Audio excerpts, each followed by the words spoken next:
ਅੰਮ੍ਰਿਤ ਬਾਣੀ ਹਰ ਹਰ ਤੇਰੀ, ਸੁਣ ਸੁਣ ਹੋਵੈ ਪਰਮ ਗਤ ਮੇਰੀ। ਜਲਨ ਬੁਝੀ ਸੀਤਲ ਹੋਏ ਮਨੁਆ, ਸਤਿਗੁਰ ਕਾ ਦਰਸ਼ਨ ਪਾਏ ਜਿਉ। ਧੰਨ ਵਾਹਿਗੁਰੂ ਸਾਹਿਬ ਜੀਓ। ਵਾਹਿਗੁਰੂ ਸਾਹਿਬ ਜੀਓ।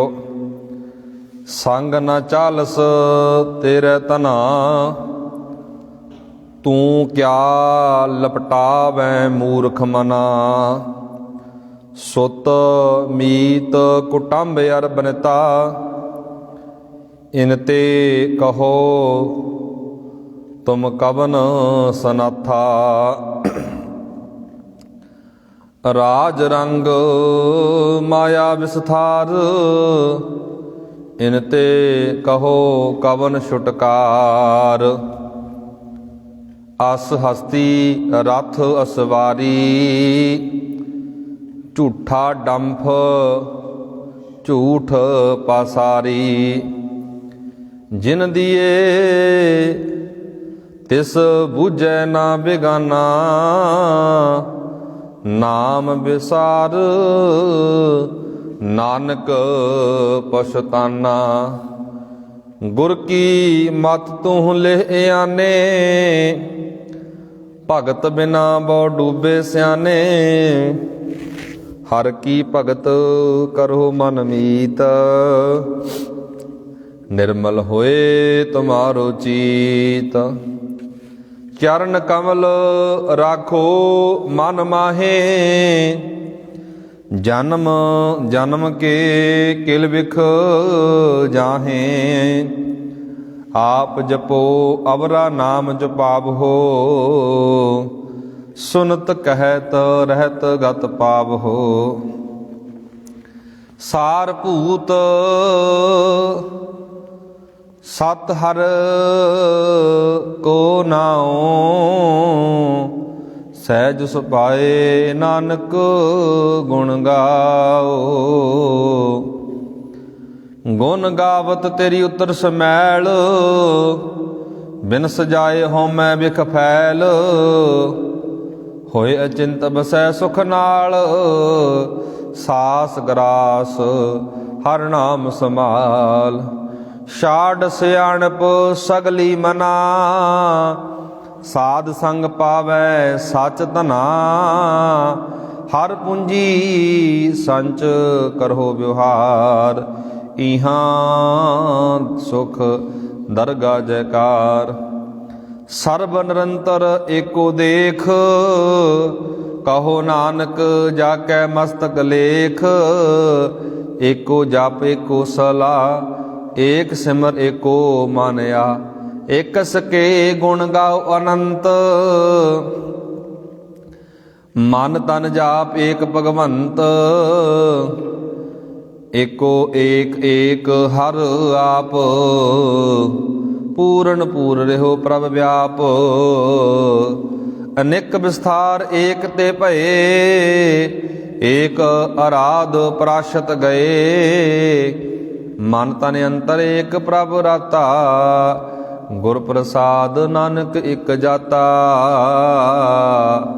ਮਨ ਤਨ ਅੰਤਰ ਏਕ ਪ੍ਰਭ ਰਾਤਾ, ਗੁਰ ਪ੍ਰਸਾਦ ਨਾਨਕ ਹਰ ਜਾਤਾ। ਗੁਰ ਪ੍ਰਸਾਦ ਨਾਨਕ ਇਕ ਜਾਤਾ। ਪਰਮ ਸਨਮਾਨਯੋਗ ਜੁਗੋ ਜੁਗ ਅਟਲ ਚਵਰ ਤਖਤ ਦੇ ਮਾਲਕ ਸਾਹਿਬ ਸਤਿਗੁਰੂ ਧੰਨ ਧੰਨ ਸ੍ਰੀ ਗੁਰੂ ਗ੍ਰੰਥ ਸਾਹਿਬ ਜੀ ਮਹਾਰਾਜ, ਤਿੰਨਾਂ ਦੀ ਹਜ਼ੂਰੀ ਅੰਦਰ ਜੁੜ ਮਿਲ ਬੈਠੇ ਅਤ ਸਤਿਕਾਰਯੋਗ ਸਨਮਾਨਯੋਗ ਸਤ ਸੰਗੀ ਜਨੋ ਬਹੁਤ ਹੀ ਵਡਭਾਗੇ ਹਾਂ, ਜੋ ਕਿ ਰੋਜ਼ਾਨਾ ਲੜੀਵਾਰ ਗੁਰਬਾਣੀ ਵਿਚਾਰ ਦੇ ਨਾਲ ਜੁੜਦੇ ਹਾਂ। ਲੜੀਵਾਰ ਚੱਲ ਰਹੀ ਕਥਾ ਵਿਚਾਰ ਗੌੜੀ ਸੁਖਮਣੀ ਮਹਿਲਾ ਪੰਜਵਾ। ਗੁਰੂ ਗ੍ਰੰਥ ਸਾਹਿਬ ਦਾ ਪਾਵਨ ਪਵਿੱਤਰ ਅੰਕ 288। ਆਓ ਗੁਰਮੁਖੋ ਵਿਚਾਰਾਂ ਦੀ ਆਰੰਭਤਾ ਕਰਨ ਤੋਂ ਪਹਿਲਾਂ ਸਤਿਗੁਰਾਂ ਤੋਂ ਆਗਿਆ ਲਈਏ। ਦੋਵੇਂ ਹੱਥ ਜੋੜ ਕੇ ਆਖੋ ਵਾਹਿਗੁਰੂ ਜੀ ਕਾ ਖਾਲਸਾ ਵਾਹਿਗੁਰੂ ਜੀ ਕੀ ਫਤਿਹ। ਕੱਲ ਦੇ ਦੀਵਾਨਾਂ ਵਿੱਚ ਆਪਾਂ ਇਸ ਅਸ਼ਟਪਦੀ ਦੇ 1 ਤੋਂ ਲੈ ਕੇ 4 ਨੰਬਰ 1 ਤੱਕ ਵਿਚਾਰ ਕਰ ਚੁੱਕੇ ਹਾਂ ਜੀ। ਸ਼ਲੋਕ ਦੀ ਵਿਚਾਰ ਕਰ ਚੁੱਕੇ ਹਾਂ। ਲੜੀਵਾਰ 19 ਨੰਬਰ ਅਸ਼ਟਪਦੀ ਹੈ। ਸਤਿਗੁਰੂ ਧੰਨ ਧੰਨ ਗੁਰੂ ਅਰਜਨ ਸਾਹਿਬ ਮਹਾਰਾਜ ਇਸ ਪਾਵਨ ਪਵਿੱਤਰ ਅਸ਼ਟਪਦੀ ਦੇ ਅੰਦਰ ਸਾਨੂੰ ਬੜੀ ਕੀਮਤੀ ਵਿਚਾਰ ਦੇ ਰਹੇ ਨੇ। ਪਾਤਸ਼ਾਹ ਜੀ 5 ਨੰਬਰ 1 ਅੰਦਰ ਕਹਿ ਰਹੇ ਨੇ, ਸੰਗ ਨ ਚਾਲਸ ਤੇਰੇ ਧਨਾ, ਤੂੰ ਕਿਆ ਲਪਟਾਵੈ ਮੂਰਖ ਮਨਾ। ਗੁਰੂ ਗ੍ਰੰਥ ਸਾਹਿਬ ਦੀ ਮੁਬਾਰਕ ਬਾਣੀ ਦੇ ਅੰਦਰ ਮਨ ਨੂੰ ਸੰਬੋਧਨ ਕੀਤਾ ਗਿਆ। ਕਿਤੇ ਮਨ ਨੂੰ ਕੁੱਤਾ ਵੀ ਕਿਹਾ ਗਿਆ, ਮਨ ਨੂੰ ਮੂਰਖ ਕਿਹਾ ਗਿਆ। ਬਹੁਤ ਉਦਾਹਰਨਾਂ ਵਰਤ ਕੇ ਮਹਾਰਾਜ ਨੇ ਮਨ ਦੀ ਗੱਲ ਕੀਤੀ ਹੈ। ਪਾਤਸ਼ਾਹ ਜੀ ਕਹਿੰਦੇ ਕਿਉਂ ਲਪਟ ਰਹੇ ਹੈ, ਕਿਉਂ ਜੱਫੇ ਪਾ ਰਹੇ ਹੈ, ਜੱਫਾ ਮਾਰ ਕੇ ਬੈਠਾ ਹੈ। ਦੁਨੀਆ ਦੇ ਅੰਦਰ ਸੰਸਾਰ ਅੰਦਰ ਐਸੇ ਲੋਕ ਵੀ ਹੁੰਦੇ ਨੇ ਜਿਹੜੇ ਹਰ ਇੱਕ ਚੀਜ਼ ਨੂੰ ਜੱਫਾ ਪਾ ਲੈਂਦੇ ਨੇ ਵੀ ਆ ਵੀ ਮੇਰੀ, ਆ ਵੀ ਮੇਰੀ, ਆ ਵੀ ਮੇਰੀ। ਬੰਦਾ ਕਈ ਵਾਰ ਚਾਦਰ ਤੋਂ ਵੱਧ ਪੈਰ ਪਸਾਰ ਲੈਂਦਾ ਹੈ। ਇੱਥੇ ਗੁਰੂ ਸਾਹਿਬ ਨੇ ਬੜੀ ਪਿਆਰੀ ਗੱਲ ਆਖੀ, ਹੇ ਮੇਰੇ ਮੂਰਖ ਮਨਾ, ਜਿਹਨੂੰ ਤੂੰ ਜੱਫੇ ਮਾਰ ਕੇ ਬੈਠਾ ਨਾ ਵੀ ਆ ਵੀ ਧਨ ਮੇਰਾ, ਆ ਵੀ ਪਦਾਰਥ ਮੇਰਾ। ਅੱਗੇ ਮਹਾਰਾਜ ਕਹਿੰਦੇ ਸੰਗ ਨਾ ਚਾਲਸ ਤੇਰੇ ਧਨਾ, ਤੂੰ ਕਿਆ ਲਪਟਾਵੈ ਮੂਰਖ ਮਨਾ। ਗੁਰੂ ਅਰਜਨ ਸਾਹਿਬ ਮਹਾਰਾਜ ਕਹਿੰਦੇ ਹੇ ਮੂਰਖ ਮਨ, ਧਨ ਤੇਰੇ ਨਾਲ ਨਹੀਂ ਜਾ ਸਕਦਾ, ਪੈਸਾ ਤੇਰੇ ਨਾਲ ਨਹੀਂ ਜਾ ਸਕਦਾ। ਜੇ ਕੋ ਆਖੇ ਮੈਂ ਆ ਵੀ ਨਾਲ ਲੈ ਜੂੰ, ਬੰਦਾ ਕੁਝ ਨਾਲ ਲੈ ਕੇ ਜਾਂਦਾ ਜੀ, ਨਹੀਂ ਲੈ ਕੇ ਜਾਂਦਾ। ਨਾਂਗੇ ਆਏ ਨਾਂਗੇ ਜਾਵਣਾ, ਜਿਵੇਂ ਅਸੀਂ ਆਏ ਹਾਂ ਉਸ ਸੰਸਾਰ ਉਸੇ ਤਰ੍ਹਾਂ ਚਲੇ ਜਾਵਾਂਗੇ। ਮਨੁੱਖ ਖਾਲੀ ਹੱਥੀ ਆਉਂਦਾ, ਖਾਲੀ ਹੱਥੀ ਚਲਾ ਜਾਂਦਾ, ਨਾਲ ਕੀ ਜਾਂਦਾ, ਕੁਝ ਵੀ ਨਹੀਂ ਜਾਂਦਾ। ਫਿਰ ਵੀ ਦੁਨੀਆ ਦੇ ਅੰਦਰ ਸੰਸਾਰ ਅੰਦਰ ਕਿੰਨੀਆਂ ਲੜਾਈਆਂ, ਕਿੰਨੇ ਝਗੜੇ ਨੇ ਪਦਾਰਥਾਂ ਦੀ ਖਾਤਰ, ਪ੍ਰਾਪਰਟੀਆਂ ਦੀ ਖਾਤਰ। ਭਰਾ ਭਰਾ ਦਾ ਕਤਲ ਕਰ ਦਿੰਦਾ। ਕਈ ਵਾਰ ਰਿਸ਼ਤਿਆਂ ਵਿੱਚ ਤਰੇੜਾਂ ਪੈ ਜਾਂਦੀਆਂ ਨੇ। ਬੰਦਾ ਇਸ ਗੱਲ ਨੂੰ ਸਮਝ ਨਹੀਂ ਰਿਹਾ, ਚੇਤੇ ਨਹੀਂ ਕਰ ਰਿਹਾ ਵੀ ਕਾਹਦੇ ਪਿੱਛੇ ਤੂੰ ਇੰਨਾ ਕੁਝ ਕਰਦਾ। ਹਿੱਕ ਤੇ ਧਰ ਕੇ ਤਾਂ ਕੋਈ ਲੈ ਕੇ ਨਹੀਂ ਜਾ ਸਕਦਾ ਨਾ, ਸਭ ਕੁਝ ਇੱਥੇ ਹੀ ਰਹਿ ਜਾਊਗਾ। ਇੱਥੇ ਮਹਾਰਾਜ ਇਹੀ ਗੱਲ ਕਹਿ ਰਹੇ ਨੇ, ਆ ਜਿਹੜਾ ਧਨ ਪਦਾਰਥ ਆ, ਮਹਾਰਾਜ ਕਹਿੰਦੇ ਤੇਰੇ ਨਾਲ ਨਹੀਂ ਕੁਝ ਜਾਂਦਾ। ਤੂੰ ਕਿਉਂ ਇਸ ਨੂੰ ਜੱਫਾ ਮਾਰ ਕੇ ਬੈਠਾ, ਕਿਉਂ ਇਸ ਨੂੰ ਆਪਣਾ ਆਪਣਾ ਕਹੀ ਜਾਂਦਾ। ਸੰਗ ਨਾ ਚਾਲਸ ਤੇਰੇ ਧਨਾ, ਤੂੰ ਕਿਆ ਲਪਟਾਵੈ ਮੂਰਖ ਮਨਾ। ਅੱਗੇ ਮਹਾਰਾਜ ਕਹਿੰਦੇ ਸੁੱਤ ਮੀਤ ਕੁਟੰਬ ਅਰ ਬਨਤਾ। ਸੁੱਤ ਦਾ ਅਰਥ ਹੁੰਦਾ ਜੀ ਤੇਰਾ ਪੁੱਤਰ, ਮੀਤ ਦਾ ਅਰਥ ਹੁੰਦਾ ਮਿੱਤਰ, ਕੁਟੰਬ ਦਾ ਅਰਥ ਹੁੰਦਾ ਪਰਿਵਾਰ, ਬਨਤਾ ਦਾ ਅਰਥ ਹੁੰਦਾ ਇਸਤਰੀ, ਘਰ ਵਾਲੀ। ਪਾਤਸ਼ਾਹ ਜੀ ਕਹਿ ਰਹੇ ਨੇ ਇਨ ਤੇ ਕਹੋ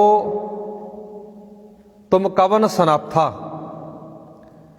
ਪਾਤਸ਼ਾਹ ਜੀ ਕਹਿ ਰਹੇ ਨੇ ਇਸ ਪੰਕਤੀ ਅੰਦਰ ਪੁੱਤਰ, ਮਿੱਤਰ, ਪਰਿਵਾਰ ਤੇ ਇਸਤਰੀ, ਇਹਨਾਂ ਵਿੱਚੋਂ ਦੱਸ ਕੌਣ ਤੇਰਾ ਸਾਥ ਦੇਣ ਵਾਲਾ ਹੈ।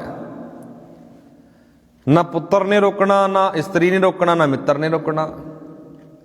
ਦੁਬਾਰਾ ਫਿਰ ਮੈਂ ਪੰਕਤੀ ਪੜ੍ਹ ਦੇਣਾ ਜੀ। ਸੁੱਤ ਮੀਤ ਕੁਟੰਬ ਅਰ ਬਨਤਾ। ਬਨਤਾ ਦਾ ਅਰਥ ਹੈ ਇਸਤਰੀ, ਔਰਤ। ਇਨ ਤੇ ਕਹੋ ਤੁਮ ਕਵਨ ਸਨਾਥਾ, ਇਹਨਾਂ ਦੇ ਵਿੱਚੋਂ ਤੇਰਾ ਸਾਥ ਦੇਣ ਵਾਲਾ ਕੋਈ ਹੈਗਾ। ਠੀਕ ਹੈ, ਸਮਾਜਿਕ ਤੌਰ ਤੇ ਸਾਡੇ ਰਿਸ਼ਤੇ ਨਾਤੇ ਬਣੇ ਹੋਏ ਨੇ ਜੀ, ਰਿਸ਼ਤੇ ਨਿਭਾ ਰਹੇ ਹਾਂ ਆਪਾਂ। ਜੇ ਕੋ ਆਖੇ ਵੀ ਅੰਤ ਵੇਲੇ, ਅਖੀਰ ਵੇਲੇ ਇਹਨਾਂ ਵਿੱਚੋਂ ਮੈਨੂੰ ਪੁੱਤਰ ਬਚਾ ਲੂਗਾ, ਮੇਰਾ ਮਿੱਤਰ ਬਚਾ ਲੂਗਾ, ਮੇਰੇ ਘਰ ਵਾਲੀ ਬਚਾ ਲੂਗੀ, ਜਦੋਂ ਸੱਦਾ ਆ ਗਿਆ ਨਾ ਵਾਹਿਗੁਰੂ ਦਾ, ਉਦੋਂ ਕੋਈ ਨਹੀਂ ਬਚਾ ਸਕਦਾ। ਪਾਤਸ਼ਾਹ ਜੀ ਕਹਿ ਰਹੇ ਨੇ ਜਦੋਂ ਮਾਲਕ ਦਾ ਸੁਨੇਹਾ ਆ ਗਿਆ ਨਾ ਉਸ ਘਰ ਦੇ ਵਿੱਚੋਂ, ਫਿਰ ਤੈਨੂੰ ਇੱਥੇ ਬਚਾਉਣ ਵਾਲਾ ਕੋਈ ਵੀ ਨਹੀਂ ਹੈ। ਅਨਾ ਤੇਰਾ ਕੁਟੰਬ ਰਹਿਣਾ ਹੈ, ਨਾ ਤੇਰਾ ਮਿੱਤਰ ਰਹਿਣਾ, ਕੋਈ ਨਹੀਂ ਤੈਨੂੰ ਬਚਾ ਸਕਦਾ। ਅੱਗੇ ਮਹਾਰਾਜ ਕਹਿੰਦੇ ਰਾਜ ਰੰਗ ਮਾਇਆ ਵਿਸਥਾਰ, ਇਨ ਤੇ ਕਹੋ ਕਵਨ ਛੁਟਕਾਰ। ਸਤਿਗੁਰੂ ਗੁਰੂ ਅਰਜਨ ਸਾਹਿਬ ਮਹਾਰਾਜ ਕਹਿ ਰਹੇ ਨੇ ਜੀ, ਮਾਇਆ ਦੇ ਅਡੰਬਰ, ਰਾਜ ਦੇ ਰੰਗ ਰਲੀਆਂ, ਦੱਸੋ ਇਹਨਾਂ ਵਿੱਚੋਂ ਕਿਸ ਦੇ ਨਾਲ ਮੋਹ ਪਾਇਆ ਸਦਾ ਲਈ ਮਾਇਆ ਤੋਂ ਖਲਾਸੀ ਮਿਲ ਜਾਂਦੀ ਹੈ। ਰਾਜ ਦਾ ਅਰਥ ਹੈ ਜੀ ਅਹੁਦਾ, ਸਤਾ। ਮੰਨ ਲਓ ਤੈਨੂੰ ਕੋਈ ਅਹੁਦਾ ਮਿਲ ਗਿਆ, ਪਾਤਸ਼ਾਹ ਜੀ ਕਹਿੰਦੇ ਇਹਨਾਂ ਦੇ ਵਿੱਚੋਂ ਸਦਾ ਤੇਰੇ ਕੋਲੇ ਰਹਿਣਾ ਨਹੀਂ ਹੈ, ਸਭ ਕੁਝ ਇੱਥੇ ਤਿਆਗ ਕੇ ਛੱਡ ਕੇ ਚਲਾ ਜਾਵੇਗਾ। ਮਹਾਰਾਜ ਕਹਿ ਰਹੇ ਨੇ ਰਾਜ ਰੰਗ ਮਾਇਆ ਵਿਸਥਾਰ, ਆ ਜਿੰਨਾ ਵੀ ਮਾਇਆ ਦਾ ਵਿਸਥਾਰ ਆ, ਇਨ ਤੇ ਕਹੋ ਕਵਨ ਛੁਟਕਾਰ, ਇਹਦੇ ਕੋਲੋਂ ਰਾਜ ਨਾਲ, ਇਸ ਮਾਇਆ ਦੇ ਨਾਲ, ਸਤਾ ਨਾਲ, ਉਹਦੇ ਨਾਲ ਪਾਤਸ਼ਾਹ ਜੀ ਕਹਿੰਦੇ ਛੁਟਕਾਰਾ ਥੋੜੀ ਮਿਲ ਜੂਗਾ।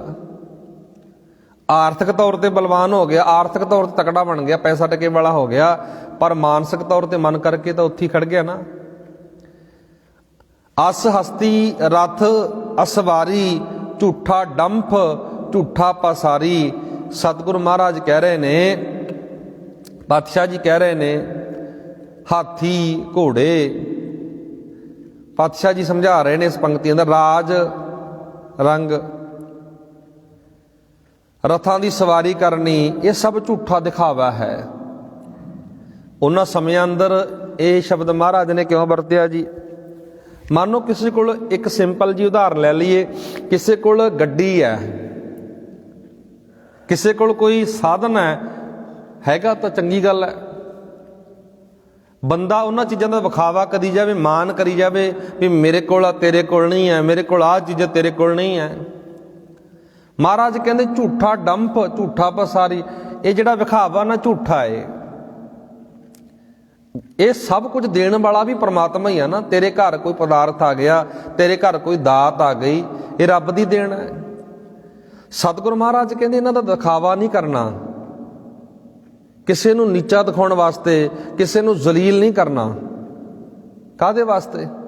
ਸਾਡੀ ਦੌੜ ਭੱਜ ਜੇ ਸੰਸਾਰ ਦਾ ਸੀ, ਬਹੁਤਾ ਹਿੱਸਾ ਵੇਖਾਂਗੇ ਨਾ, ਸਾਡੀ ਦੌੜ ਭੱਜ ਇੱਕ ਦੂਜੇ ਨੂੰ ਨੀਚਾ ਵਿਖਾਉਣ ਵਾਸਤੇ ਲੱਗ ਰਹੀ ਹੈ, ਇੱਕ ਦੂਜੇ ਨੂੰ ਨੀਵਾਂ ਵਿਖਾਉਣ ਵਾਸਤੇ ਲੱਗ ਰਹੀ ਹੈ ਵੀ ਮੈਂ ਵੱਡਾ, ਉਹ ਫਲਾਣਾ ਨੀਵਾਂ, ਮੈਂ ਉੱਚਾ ਹੋ ਗਿਆ, ਉਹ ਨੀਵਾਂ ਹੋ ਗਿਆ, ਮੇਰੇ ਕੋਲ ਆਹ ਪਦਾਰਥ ਆ, ਉਹਦੇ ਕੋਲ ਕੁਝ ਨਹੀਂ ਹੈ।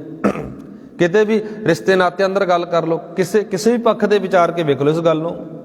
ਸਮਾਜ ਦਾ ਇਹ ਅੱਜ ਦਾ ਜਿਹੜਾ ਵਰਤਾਵਾ ਵਰਤ ਰਿਹਾ ਸੰਸਾਰ ਅੰਦਰ, ਗੁਰੂ ਸਾਹਿਬ ਜੀ ਕਹਿੰਦੇ ਝੂਠਾ ਡੰਫ ਝੂਠਾ ਪਸਾਰੀ, ਇਹ ਤਾਂ ਝੂਠਾ ਵਿਖਾਵਾ ਹੈ। ਅੱਗੇ ਗੁਰੂ ਸਾਹਿਬ ਜੀ ਕਹਿ ਰਹੇ ਨੇ ਜੀ, ਪਾਤਸ਼ਾਹ ਜੀ ਸਮਝਾ ਰਹੇ ਨੇ ਅਗਲੀ ਪੰਕਤੀ ਅੰਦਰ, ਜਿਨ ਦੀਏ ਤਿਸ ਬੁਝੈ ਨਾ ਬੇਗਾਨਾ, ਨਾਮ ਵਿਸਾਰ ਨਾਨਕ ਪੁਛਤਾਨਾ। ਗੁਰੂ ਸਾਹਿਬ ਜੀ ਕਹਿੰਦੇ ਜਿਹਨੇ ਤੈਨੂੰ ਇੰਨੇ ਜੋਗਾ ਕਰਤਾ, ਤੇਰੇ ਕੋਲ ਇੰਨੇ ਪਦਾਰਥ ਆ ਗਏ, ਵਧੀਆ ਮਕਾਨ ਬਣ ਗਿਆ, ਸਭ ਕੁਝ ਤੈਨੂੰ ਸਮਾਜਿਕ ਤੌਰ ਤੇ, ਦੁਨਿਆਵੀ ਤੌਰ ਤੇ ਬਹੁਤ ਕੁਝ ਮਿਲ ਗਿਆ, ਕਿਤੇ ਰੱਬ ਦਾ ਸ਼ੁਕਰਾਨਾ ਕੀਤਾ? ਉਸ ਵਾਹਿਗੁਰੂ ਦਾ ਸ਼ੁਕਰਾਨਾ ਕੀਤਾ? ਵਾਹਿਗੁਰੂ ਜਿਵੇਂ ਮੈਂ 2 ਟਾਈਮ ਸੁੱਖ ਦੀ ਰੋਟੀ ਖਾਣਾ ਨਾ, ਵਧੀਆ ਰੋਟੀ ਖਾਣਾ, ਸਾਰਿਆਂ ਨੂੰ ਇਸੇ ਤਰ੍ਹਾਂ ਦੇਵੀ। ਬਿਰਲਿਆਂ ਦੀ ਅਰਦਾਸ ਹੁੰਦੀ ਹੈ ਜਿਸ ਤਰ੍ਹਾਂ ਦੀ, ਆਪਾਂ ਰੋਜ਼ਾਨਾ ਮੰਗਦੇ ਤਾਂ ਹਾਂ ਤੇਰੇ ਭਾਣੇ ਸਰਬੱਤ ਦਾ ਭਲਾ, ਪਰ ਮੰਗੀ ਜਾਂਦੇ ਕਰਦਾ ਕੋਈ ਹੈ। ਬਿਰਲਿਆਂ ਦੀ ਅਰਦਾਸ ਹੁੰਦੀ ਹੈ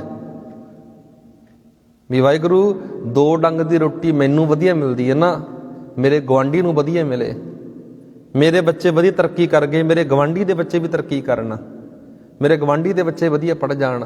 ਇਸ ਤਰ੍ਹਾਂ ਦੀ ਸੋਚ ਕਿਵੇਂ ਪੈਦਾ ਹੋਵੇਗੀ? ਜਦੋਂ ਗੁਰਬਾਣੀ ਦਾ ਗਿਆਨ, ਸ਼ਬਦ ਦਾ ਗਿਆਨ ਸਾਡੇ ਹਿਰਦੇ ਘਰ ਵਿੱਚ ਟਿਕ ਗਿਆ, ਫਿਰ ਇਹ ਸੋਚ ਪੈਦਾ ਹੋ ਸਕਦੀ ਹੈ।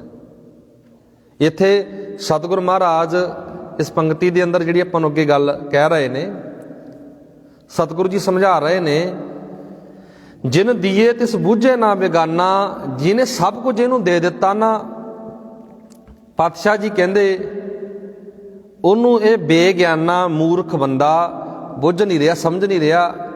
ਅੱਗੇ ਮਹਾਰਾਜ ਕਹਿੰਦੇ ਨਾਮ ਵਿਸਾਰ ਨਾਨਕ ਪੁਛਤਾਨਾ, ਇਹ ਸਭ ਕੁਝ ਕਿਉਂ ਹੋ ਗਿਆ? ਨਾਮ ਨੂੰ ਵਿਸਾਰ ਕੇ ਅੰਤ ਵੇਲੇ ਪੱਲੇ ਪਛਤਾਵਾ ਪੈਂਦਾ ਹੈ। ਨਾਮ ਨਾ ਕਦੇ ਵਿਸਾਰੀ। ਅੱਗੇ ਮਹਾਰਾਜ ਕਹਿ ਰਹੇ ਨੇ, ਗੁਰ ਕੀ ਮਤ ਤੂੰ ਲਿਹ ਏ ਆਨੇ, ਗੁਰੂ ਦੀ ਮਤ ਲਿਆ ਕਰ। ਗੁਰੂ ਦੀ ਮਤ ਕੀ ਹੁੰਦੀ ਹੈ ਜੀ? ਗੁਰੂ ਦੇ ਸ਼ਬਦ ਨੂੰ ਸੁਣਨਾ, ਜ਼ਿੰਦਗੀ ਅੰਦਰ ਵਸਾਉਣਾ। ਗੁਰ ਕੀ ਮਤ ਤੂੰ ਲੈ ਏ ਆਨੇ, ਭਗਤ ਬਿਨਾ ਬਹੁ ਡੂਬੇ ਸਿਆਣੇ। ਪਰਮਾਤਮਾ ਦੀ ਭਗਤੀ ਤੋਂ ਬਿਨਾ, ਰੱਬ ਦੇ ਨਾਮ ਤੋਂ ਬਿਨਾ ਮਹਾਰਾਜ ਕਹਿੰਦੇ ਆਪਣੇ ਆਪ ਨੂੰ ਸਿਆਣੇ ਖਵਾਉਣ ਵਾਲੇ ਡੁੱਬ ਜਾਂਦੇ ਨੇ। ਜਿਹੜਾ ਕਹਿੰਦਾ ਵੀ ਮੈਂ ਸਿਆਣਾ, ਮੇਰੇ ਕੋਲ ਹੀ ਬਹੁਤ ਕੁਝ ਹੈ, ਜੇ ਤੇਰੇ ਕੋਲ ਬੰਦਗੀ ਨਹੀਂ, ਜੇ ਤੇਰੇ ਕੋਲ ਇਮਾਨਦਾਰੀ ਨਹੀਂ ਹੈਗੀ ਨਾ, ਤੇਰੇ ਕੋਲ ਕੁਝ ਨਹੀਂ। ਸਭ ਤੋਂ ਵੱਡਾ ਜਿਹੜਾ ਗਹਿਣਾ ਨਾ ਇਮਾਨਦਾਰੀ, ਸਭ ਤੋਂ ਵੱਡਾ ਜਿਹੜਾ ਗਹਿਣਾ ਨਾ ਸਬਰ, ਸੰਤੋਖ, ਸਤ, ਸੰਤੋਖ, ਦਇਆ, ਧਰਮ, ਇਹ ਜ਼ਿੰਦਗੀ ਦੇ ਗਹਿਣੇ ਨੇ। ਜੇ ਤੇਰੇ ਕੋਲ ਇਹ ਗੁਣ ਨਹੀਂ, ਭਾਵੇਂ ਕਿੰਨਾ ਮਰਜ਼ੀ ਕੁਝ ਪ੍ਰਾਪਤ ਕਰ ਲੈ, ਮਹਾਰਾਜ ਕਹਿੰਦੇ ਕੁਝ ਨਹੀਂ ਮਿਲਣਾ। ਗੁਰ ਕੀ ਮਤ ਤੂੰ ਲਿਹ ਆਨੇ, ਜੇ ਤਰਨਾ ਚਾਹੁੰਨਾ, ਸੰਸਾਰ ਵਿੱਚੋਂ ਬਚਣਾ ਚਾਹੁੰਨਾ, ਵਿਕਾਰਾਂ ਤੋਂ, ਗੁਰੂ ਦੀ ਮੱਤ ਲੈ। ਇਆਣਾ ਪਤਾ ਕਿਹਨੂੰ ਕਿਹਾ ਜਾਂਦਾ ਜੀ? ਬੇਸਮਝ ਨੂੰ। ਘਰ ਦੇ ਵਿੱਚ ਬੱਚਾ ਕਿੰਨਾ ਕੁਝ ਕਰਦਾ, ਜਦੋਂ ਬੱਚਾ ਛੋਟਾ ਹੁੰਦਾ, ਕਿੰਨੀਆਂ ਕੰਮ ਦੀਆਂ ਚੀਜ਼ਾਂ ਵੀ ਕਈ ਵਾਰ ਤੋੜ ਦਿੰਦਾ, ਉਹਨੂੰ ਪਤਾ ਨਹੀਂ ਹੁੰਦਾ। ਤੁਸੀਂ ਉਹਨੂੰ ਪੈਸੇ ਫੜਾਓ, ਪੈਸੇ ਵੀ ਕਈ ਵਾਰ ਪਾੜ ਦਿੰਦਾ ਉਹ। ਇਆਣਾ ਬੇਸਮਝ ਹੈ। ਆਪਾਂ ਫਿਰ ਉਹਦਾ ਗੁੱਸਾ ਥੋੜਾ ਕਰਦੇ ਹਾਂ, ਆਪਾਂ ਕਹਿੰਦੇ ਬੱਚਾ ਏ। ਗੁਰੂ ਸਾਹਿਬ ਜੀ ਪਤਾ ਕਿਹਨੂੰ ਕਹਿ ਰਹੇ ਨੇ? ਬੱਚਾ। ਮਹਾਰਾਜ ਕਹਿੰਦੇ ਤੇਰੀ ਮੱਤ ਬੱਚਿਆਂ ਵਰਗੀ ਹੈ। ਹੇ ਜੀਵ, ਹੇ ਮਨੁੱਖ, ਤੂੰ ਗੁਰੂ ਦੀ ਮੱਤ ਲੈ ਲੈ। ਗੁਰ ਕੀ ਮੱਤ ਤੂੰ ਲੈ ਇਆਣੇ, ਬੇਸਮਝ ਤੁਰਿਆ ਫਿਰਦਾ ਗੁਰੂ ਦੇ ਗਿਆਨ ਤੋਂ ਬਿਨਾ, ਗੁਰੂ ਗ੍ਰੰਥ ਸਾਹਿਬ ਦੀ ਵਿਚਾਰਧਾਰਾ ਤੋਂ ਬਿਨਾ। ਅਸੀਂ ਇਆਣੇ ਹਾਂ ਜੀ, ਬੇਸਮਝ ਹਾਂ। ਗੁਰੂ ਦਾ ਗਿਆਨ ਪੱਲੇ ਆ ਗਿਆ, ਸਮਝਦਾਰ ਬਣ ਜਾਵਾਂਗੇ। ਭਗਤ ਬਿਨਾ ਬਹੁ ਡੂਬੇ ਸਿਆਣੇ। ਮਹਾਰਾਜ ਕਹਿੰਦੇ ਪ੍ਰਮਾਤਮਾ ਦੀ ਭਗਤੀ ਤੋਂ ਬਿਨਾ ਵੱਡੇ ਵੱਡੇ ਸਿਆਣੇ ਵੀ ਡੁੱਬ ਜਾਂਦੇ ਨੇ। ਇੱਥੇ ਮੈਂ ਕਿਸੇ ਹੋਰ ਸਿਆਣੇ ਦੀ ਗੱਲ ਨਹੀਂ ਕਰਦਾ। ਇੱਥੇ ਗੁਰੂ ਸਾਹਿਬ ਜੀ ਜਿਹੜੇ ਬੰਦੇ ਆਪਣੇ ਆਪ ਵਿੱਚ ਅਕਲ ਦਾ ਮਾਨ ਕਰਦੇ ਨੇ, ਅੱਗੇ ਮਹਾਰਾਜ ਕਹਿ ਰਹੇ ਨੇ, ਹਰ ਕੀ ਭਗਤ ਕਰੋ ਮਨ ਮੀਤ, ਨਿਰਮਲ ਹੋਏ ਤੁਮਾਰੋ ਚੀਤ। ਪਰਮਾਤਮਾ ਦੀ ਭਗਤੀ, ਪਰਮਾਤਮਾ ਦੀ ਬੰਦਗੀ ਕਰਿਆ ਕਰੋ ਮਿੱਤਰ, ਹੈ ਪਿਆਰੇ। ਫਿਰ ਕੀ ਹੁੰਦਾ? ਨਿਰਮਲ ਹੋਏ ਤੁਮਾਰੋ ਚੀਤ, ਤੇਰਾ ਚਿੱਤ, ਤੇਰਾ ਹਿਰਦਾ ਨਿਰਮਲ ਹੋ ਜਾਵੇਗਾ, ਪਵਿੱਤਰ ਹੋ ਜਾਵੇਗਾ। ਚਰਨ ਕਮਲ ਰਾਖੋ ਮਨ ਮਾਹੇ। ਪਰਮਾਤਮਾ ਦੇ ਸੋਹਣੇ ਚਰਨਾਂ ਨੂੰ ਮਨ ਵਿੱਚ ਵਸਾ ਕੇ ਰੱਖੋ, ਗੁਰੂ ਦੀ ਸਿੱਖਿਆ ਨੂੰ ਮਨ ਅੰਦਰ ਵਸਾ ਕੇ ਰੱਖੋ। ਜਨਮ ਜਨਮ ਕੇ ਕਿਲ ਵਿਖ ਦੁੱਖ ਜਾਹੇ। ਮਹਾਰਾਜ ਕਹਿੰਦੇ ਜਨਮ ਜਨਮ ਕੇ ਕਿਲ ਵਿਖ ਜਾਹੇ। ਜਨਮਾਂ ਜਨਮੰਤਰਾਂ ਦੇ ਕਮਾਏ ਹੋਏ ਪਾਪ ਉਤਰ ਜਾਂਦੇ ਨੇ ਜਦੋਂ ਗੁਰੂ ਦਾ ਸ਼ਬਦ ਅੰਦਰ ਟਿਕ ਜਾਂਦਾ ਹੈ। ਆਪ ਜਪੋ ਅਬਰਾ ਨਾਮ ਜਪਾਵੋ, ਸੁਨਤ ਰਹਿਤ ਕਹਿਤ ਗਤ ਪਾਵੋ। ਸੁਨਤ ਕਹਿਤ ਰਹਿਤ ਗਤ ਪਾਵੋ। ਮਹਾਰਾਜ ਕਹਿੰਦੇ ਆਪ ਵੀ ਜਪਿਆ ਕਰੋ ਰੱਬ ਦਾ ਨਾਮ, ਹੋਰਨਾਂ ਨੂੰ ਵੀ ਜਪਾਇਆ ਕਰੋ। ਸੁਣ ਕੇ, ਕਹਿ ਕੇ, ਆਪਣੀ ਰਹਿਤ, ਆਪਣਾ ਆਤਮਿਕ ਵੱਲ ਨਾਲ, ਆਪਣਾ ਆਤਮਿਕ ਦਰਜਾ ਹੈ ਜਿਹੜਾ, ਆਤਮਿਕ ਤੌਰ ਤੇ ਬਲਵਾਨ ਬਣੋ, ਉੱਚੇ ਬਣੋ। ਸਾਰ ਭੂਤ ਸਤ ਹਰਿ ਕੋ ਨਾਮ ਸਹਿ ਸੁਭਾਏ। ਪਾਤਸ਼ਾਹ ਜੀ ਕਹਿ ਰਹੇ ਨੇ, ਸਾਰ ਭੂਤ ਸਤ ਹਰਿ ਕੋ ਨਾਮ। ਪਾਤਸ਼ਾਹ ਜੀ ਸਮਝਾ ਰਹੇ ਨੇ ਇੱਥੇ ਆਪਾਂ ਨੂੰ ਪਾਵਨ ਪਵਿੱਤਰ ਬਾਣੀ ਦੇ ਅੰਦਰ, ਤੇਰੀ ਨਿਰਮਲ ਰਹਿਣੀ ਉੱਚੀ ਅਵਸਥਾ ਬਣ ਜਾਂਦੀ ਹੈ ਗੁਰੂ ਦਾ ਨਾਮ ਸੁਣ ਕੇ, ਵਿਚਾਰ ਕੇ। ਪਾਤਸ਼ਾਹ ਜੀ ਕਹਿ ਰਹੇ ਨੇ, ਪ੍ਰਭੂ ਨਾਮ ਹੀ ਸਭ ਪਦਾਰਥਾਂ ਤੋਂ ਉੱਤਮ ਹੈ, ਸ੍ਰੇਸ਼ਟ ਹੈ ਪ੍ਰਭੂ ਦਾ ਨਾਮ। ਭੂਤ ਦਾ ਅਰਥ ਹੁੰਦਾ ਜੀ ਇੱਥੇ ਪਦਾਰਥ। ਸਹਿਜ ਸੁਭਾਏ ਨਾਨਕ ਗੁਣ ਗਾਓ। ਸਹਿਜ ਵਿੱਚ ਆ ਕੇ, ਟਿਕਾ ਵਿੱਚ ਆ ਕੇ ਉਸ ਮਾਲਕ ਦੇ ਗੁਣ ਗਾਓ। ਅੱਗੇ 7 ਨੰਬਰ ਬੰਦਰ ਮਹਾਰਾਜ ਕਹਿ ਰਹੇ ਨੇ, ਗੁਣ ਗਾਵਤ ਤੇਰੀ ਉਤਰ ਸਮੈਲ। ਗੁਣ ਗਾ ਕੇ ਤੇਰੀ ਮੈਲ ਉਤਰ ਜਾਵੇਗੀ।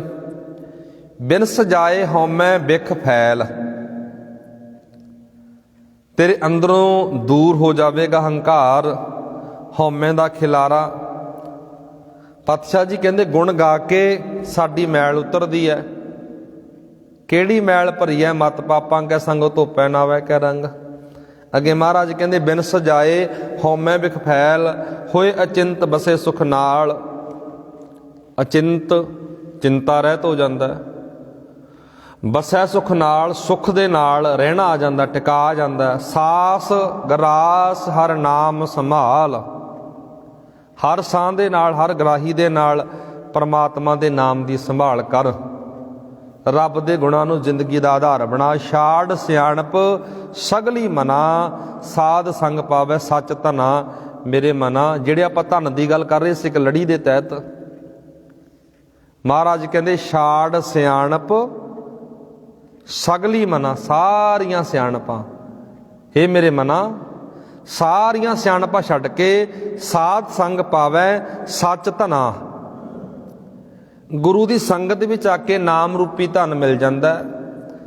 ਹਰ ਪੂੰਜੀ ਸੰਚ ਕਰੋ ਵਿਹਾਰ, ਉਹ ਨਾਮ ਨੂੰ ਸੰਚ ਕੇ ਉਹ ਪੂੰਜੀ ਨੂੰ ਇਕੱਠੀ ਕਰਕੇ ਮਹਾਰਾਜ ਕਹਿੰਦੇ ਫਿਰ ਵਿਹਾਰ ਕਰਿਆ ਕਰ। ਰਾਹ ਦੀ ਪੂੰਜੀ ਵਿਹਾਰ ਕਰਿਆ ਕਰ, ਜ਼ਿੰਦਗੀ ਦਾ ਆਧਾਰ ਨਾਮ। ਇਹਾਂ ਸੁੱਖ ਦਰਗਾਹ ਜੈਕਾਰ, ਇੱਥੇ ਵੀ ਸੁੱਖ ਮਿਲੂਗਾ, ਰੱਬ ਦੀ ਦਰਗਾਹ ਦੇ ਵਿੱਚ ਵੀ ਫਿਰ ਤੇਰੀ ਇੱਜ਼ਤ ਬਣੇਗੀ, ਜੈਕਾਰ ਹੋਵੇਗਾ ਤੇਰਾ। ਪਾਤਸ਼ਾਹ ਜੀ ਕਹਿ ਰਹੇ ਨੇ ਸਰਬ ਨਿਰੰਤਰ ਏਕੋ ਦੇਖ ਕਹੋ ਨਾਨਕ ਜਾ ਕੇ ਮਸਤਕ ਲੇਖ। ਸਾਰਿਆਂ ਦੇ ਅੰਦਰੋਂ ਇੱਕ ਤਾਰ ਨਿਰੰਤਰ ਪ੍ਰਮਾਤਮਾ ਨੂੰ ਵੇਖ। ਪਾਤਸ਼ਾਹ ਜੀ ਕਹਿ ਰਹੇ ਨੇ ਕਹੋ ਨਾਨਕ ਜਾ ਕੇ ਮਸਤਕ ਲੇਖ। ਪਾਤਸ਼ਾਹ ਜੀ ਕਹਿੰਦੇ ਹੇ ਨਾਨਕ, ਉਸ ਮਨੁੱਖ ਦੇ, ਉਸ ਵਿਅਕਤੀ ਦੇ ਮੱਥੇ ਦੇ ਭਾਗ, ਮੱਥੇ ਦੇ ਲੇਖ ਜਾਗ ਪੈਂਦੇ ਨੇ ਜੋ ਸਾਰਿਆਂ ਵਿੱਚੋਂ ਇੱਕ ਮਾਲਕ ਨੂੰ ਵੇਖਣਾ ਸ਼ੁਰੂ ਕਰ ਦਿੰਦਾ। ਏਕੋ ਜਪ ਏਕੋ ਸਲਾਹ। ਸਤਿਗੁਰ ਮਹਾਰਾਜ ਕਹਿੰਦੇ ਇੱਕ ਪ੍ਰਭੂ ਨੂੰ ਜਪ ਤੇ ਇੱਕ ਪ੍ਰਭੂ ਦੀ ਸਿਫਤ ਕਰ, ਇੱਕ ਨੂੰ ਸਿਮਰ ਕੇ ਹੇ ਮਨ ਪ੍ਰਭੂ ਨੂੰ ਮਿਲਣ ਦੀ ਤਾਂਘ ਰੱਖ। ਏਕ ਸਿਮਰ ਏਕੋ ਮਨ ਆਹ, ਇੱਕ ਨੂੰ ਸਿਮਰ ਅਤੇ ਇੱਕ ਦੀ ਅੰਦਰ ਤਾਂਘ ਰੱਖ। ਏਕਸ ਕੇ ਗੁਣ ਗਾਓ ਅਨੰਤ, ਇੱਕ ਪਰਮਾਤਮਾ ਦੇ ਅਨੰਤ ਗੁਣਾਂ ਨਾਲ ਸਾਂਝ ਪਾਇਆ ਕਰ। ਮਨ ਤਨ ਜਾਪ ਏਕ ਭਗਵੰਤ, ਮਨ ਦੇ ਵਿੱਚ ਤਨ ਦੇ ਵਿੱਚ ਇੱਕ ਰੱਬ ਨੂੰ ਜਪ। ਏਕੋ ਏਕ ਏਕ ਹਰ ਆਪ, ਉਹ ਸਾਰੇ ਕਿਤੇ ਇੱਕ ਹੀ ਵਸਿਆ ਹੋਇਆ। ਪੂਰਨ ਪੂਰ ਰਹੋ ਪ੍ਰਭ ਵਿਆਪ, ਪੂਰਨ ਤੌਰ ਤੇ ਸਭ ਥਾਂ ਤੇ ਵਿਆਪਕ ਹੈ। ਅਨੇਕ ਵਿਸਤਾਰ ਏਕ ਤੇ ਭਏ, ਏਕ ਅਰਾਧ ਪ੍ਰਾਸ਼ਤ ਗਏ। ਇਹ ਐਡਾ ਵੱਡਾ ਵਿਸਥਾਰ ਇੱਕ ਪਰਮਾਤਮਾ ਦਾ ਹੀ ਹੈ। ਇੱਕ ਨੂੰ ਅਰਾਧ ਕੇ ਧਿਆ ਕੇ ਤੇਰੇ ਸਾਰੇ ਪਾਪ ਦੂਰ ਹੋ ਜਾਣਗੇ। ਮਨ ਤਨ ਅੰਤਰ ਏਕ ਪ੍ਰਭ ਰਾਤਾ, ਗੁਰ ਪ੍ਰਸਾਦ ਨਾਨਕ ਇੱਕ ਜਾਤਾ। ਮਨ ਤਨ ਅੰਤਰ, ਮਨ ਤਨ ਅੰਤਰ, ਅੰਤਰ ਦਾ ਅਰਥ ਹੁੰਦਾ ਜੀ ਵਿੱਚ। ਜਿਹਨੇ ਮਨ ਦੇ ਵਿੱਚ ਤਨ ਦੇ ਵਿੱਚ ਇੱਕ ਮਾਲਕ ਨੂੰ, ਪ੍ਰਭੂ ਨੂੰ ਧਿਆ ਲਿਆ, ਜੋ ਮਨ ਕਰਕੇ ਤਨ ਕਰਕੇ ਰੱਬ ਨਾਲ ਰੰਗਿਆ ਗਿਆ। ਗੁਰ ਪ੍ਰਸਾਦ ਨਾਨਕ ਇੱਕ ਜਾਤਾ, ਗੁਰੂ ਦੀ ਕਿਰਪਾ ਦੁਆਰਾ ਉਹ ਇੱਕ ਮਾਲਕ ਪਰਮਾਤਮਾ ਸਾਰੀਆਂ ਥਾਵਾਂ ਤੋਂ ਸਮਝ ਲਿਆ, ਜਾਣ ਲਿਆ। ਗੁਰੂ ਕਿਰਪਾ ਕਰੇ ਜੀ। ਇਹ ਸੀ ਲੜੀਵਾਰ ਵਿਚਾਰ 19 ਨੰਬਰ ਅਸ਼ਟਪਦੀ ਦੀ ਕੱਲ ਦੇ ਦੀਵਾਨਾਂ ਵਿੱਚ ਜੋ ਆਪਾਂ ਵਿਚਾਰ ਸ਼ੁਰੂ ਕਰਨੀ ਹੈ। 20 ਨੰਬਰ ਅਸ਼ਟਪਦੀ ਦੀ ਆਪਾਂ ਕੱਲ ਦੇ ਦੀਵਾਨਾਂ ਅੰਦਰ ਵਿਚਾਰ ਸ਼ੁਰੂ ਕਰਾਂਗੇ। ਗੁਰੂ ਕਿਰਪਾ ਕਰੇ ਜੀ। ਇੰਨੀ ਬੇਨਤੀ ਪ੍ਰਵਾਨ ਕਰਿਓ। ਲੜੀਵਾਰ ਜਿਹੜੀ ਵਿਚਾਰ ਚੱਲ ਰਹੀ ਹੈ, ਆਪਾਂ ਲੜੀਵਾਰ 188 79 ਅੰਕ ਤੇ 88 ਅੰਕ ਤੇ ਪਹੁੰਚੇ ਹਾਂ। ਆਓ ਲੜੀਵਾਰ ਇਤਿਹਾਸਕ ਵਿਚਾਰ ਨਾਲ ਸਾਂਝ ਪਾਈਏ।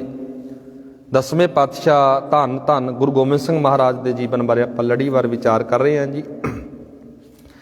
ਪਿਛਲੇ ਦੀਵਾਨਾਂ ਵਿੱਚ ਆਪਾਂ ਆਨੰਦਪੁਰ ਦੇ ਘੇਰੇ ਬਾਰੇ ਗੱਲ ਕਰਕੇ ਆਏ ਹਾਂ। ਉਸ ਤੋਂ ਅੱਗੇ ਦਾ ਜਿਹੜਾ ਇਤਿਹਾਸ ਆਪਾਂ ਪੋਹ ਦੇ ਮਹੀਨੇ ਵਿੱਚ ਵਿਚਾਰ ਚੁੱਕੇ ਹਾਂ।